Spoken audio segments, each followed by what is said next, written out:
নমস্কার বন্ধুরা, মালতী কিচেনে তোমাদের সবাইকে স্বাগত।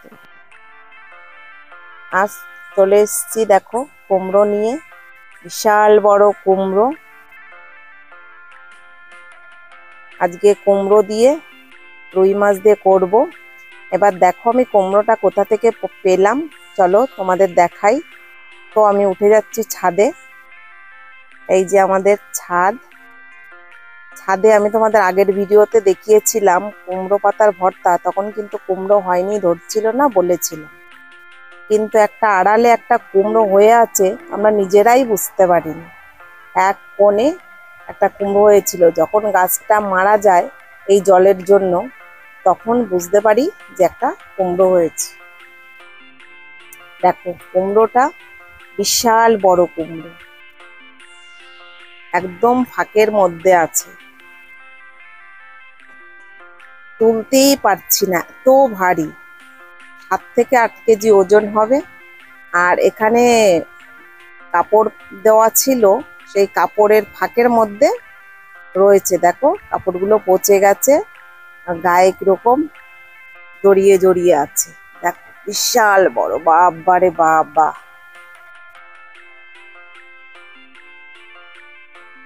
এই যে আমার বেবি সোনা আসছে দেখতে।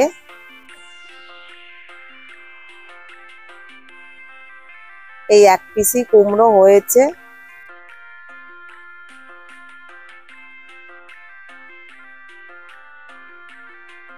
আমার বড় ছেলে আবার ও একটু তুলে দেখালো, বলে দেখো আমি পারি কিনা তুলতে, তুমি তো পারছো না। তো তুলে দেখালো। দেখো আমাদের ছাদটা একদম এত মানে কি বলবো, খোলামেলা পরিবেশ, ওপরে ত্রিপল টানানো। এখানে আমার বর বলো, যে কেউ বলো, যখন যার বিশ্রামের দরকার হয় সে তখন ওই উপরে চলে আসে, ফাঁকা নিরিবিলি থাকে। তোমরাও চাইলে এরকম খোলা ছাদে থাকতে পারো। একা একা যখন একটু মন ভালো করার দরকার হয়, একা একা যে যখন পারে চলে আসে। তো আমি কুমড়োটা কাটতে পারছিলাম না, ছেলেকে বললাম তুই একটু কেটে দে। তো ও মাঝখানে একটু ফালি করে দিল, তারপরে আমি কাটবো। যে বিশাল বড় কুমড়ো, আমি বটিতে পারছিলাম না, দিয়ে ও ছুরি নিয়ে আসলো। ওর কাটা দেখলেই বুঝতে পারছো যে ছুরি দিয়ে কাটছে। কুমড়োটা এখন ভালো করে পাকিনি, আধা পাকা হয়েছে। বিশাল পুরু কুমড়োটা।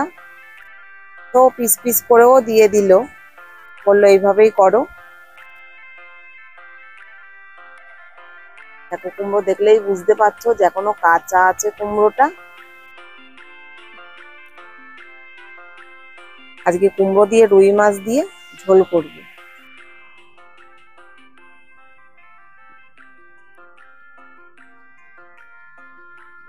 দেখো এই যে কুমড়োর যে বুকোটা আমি ওপর থেকে কেটে রাখছি, এটাও আমি রান্নার কাজে লাগাবো।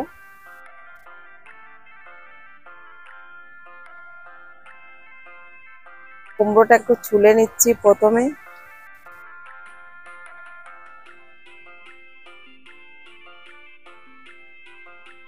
এবার ছুলে নিয়ে ধুয়ে তারপরে কাটবো। কুমড়ো বলো, লাউ বলো, বা পটল বলো, ঝিঙে বলো, আমি সব সবজিগুলো ছুলে নিয়ে ভালো করে ধুয়ে তারপরে পিস পিস করি, তাহলে কি হয় বলো তো, জলটা ঢোকে না।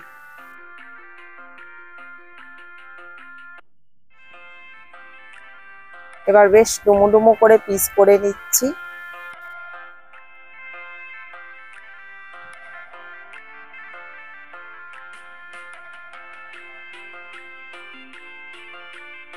এই যে আমার কুমড়োগুলো কাটা হয়ে গেছে, এর সঙ্গে আমি বড় একটা আলু দিয়ে দিচ্ছি।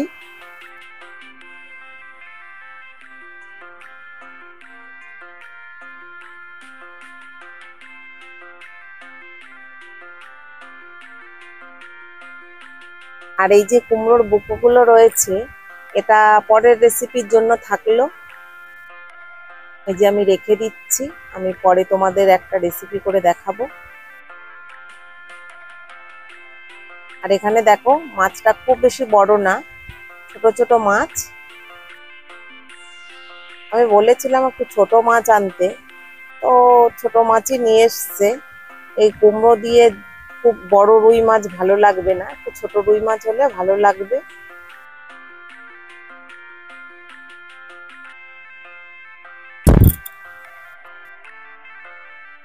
মাছটাকে প্রথমে আমি নুন হলুদ মেখে নিচ্ছি।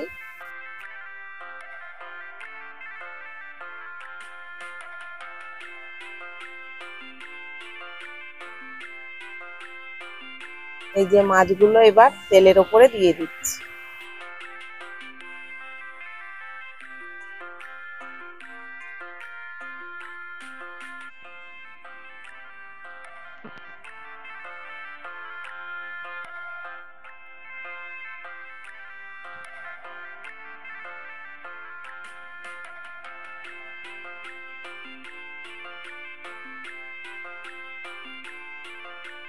এবার একটু নেড়ে দিচ্ছি মাছগুলো।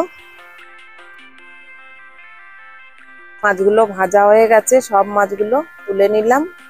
এবার এখানে দেখো অনেকগুলো জিরে দিচ্ছি। এটা আমি ফোড়ন দিচ্ছি না, জিরেটা একটু ভেজে তুলে রেখে দেবো, কারণ আমার ভাজা মশলাটা নেই। ভাজা মশলা থাকলে আমার এই জিরে ভেজে রাখার কোনো দরকার ছিল না। দেখো অনেকটাই জিরে আমি ভেজে তুলে রেখেছি। এবার এখানে আমি গোটা জিরে দিয়ে দিচ্ছি ফোড়নে, আর একটা তেজপাতা দিয়ে দিলাম।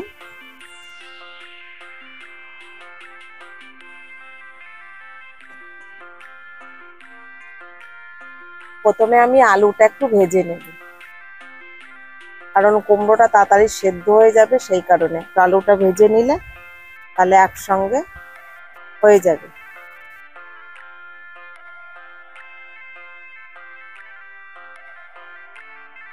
আলুটা একটু নেড়ে নিয়েই কুমড়োগুলো দিয়ে দেবো।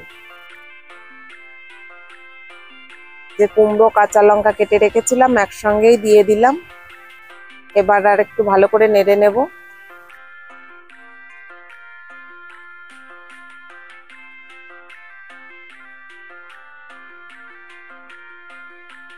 হলুদ দিয়ে দিচ্ছি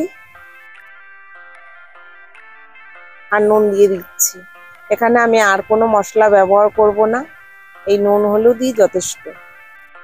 গাছের কুমড়ো, সার মাটি ছাড়াই, খেতে ভীষণ ভালো লাগবে।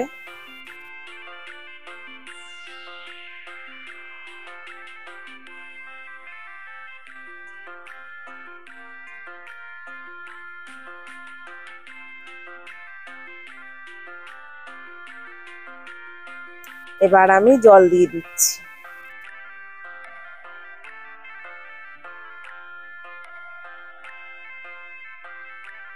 সবজিগুলো ডোবা ডোবা জল দিয়ে দিলাম।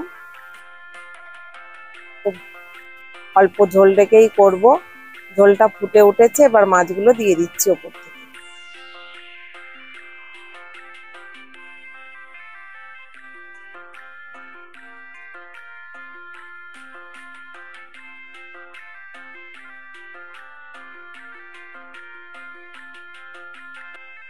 এই কুমড়োর রেসিপি আবার থাকবে, কারণ অনেকটাই কুমড়ো আছে। আমি তোমাদের করে দেখাবো, চেষ্টা করব অন্য কিছু করে দেখানোর, যদি সম্ভব হয়, আর নাহলে হবে না। দেখো কুমড়োটা খুব সেদ্ধ হয়ে গেছে।